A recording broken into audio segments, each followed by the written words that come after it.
Bien, quería contarles que estar al lado de esta olla y esta tetera me trae los más grandes recuerdos de infancia.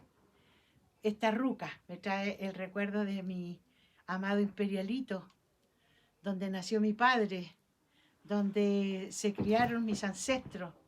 Entonces, estar en este instante aquí en este lugar es rememorar toda una historia y memoria de mi antepasado.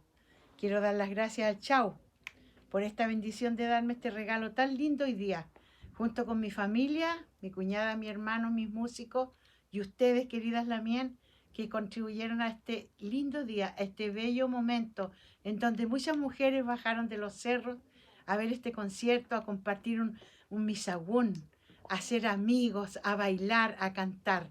Fue un día mágico y agradecer a la Lamien, dueña de esta familia, dueña de esta ruca, que nos sirvieron tan exquisita cena, preparada con tanto amor.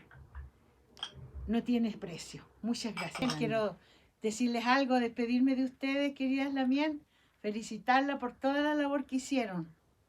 De verdad, fue maravilloso.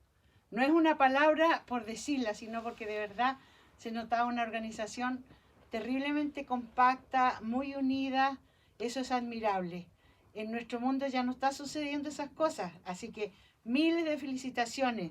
Esta es la primera como desafío. Significa que ustedes pueden hacer muchas más y muchas más grandes. Así que las despido con mucho amor, las quiero mucho. Pero callarla bien, chao.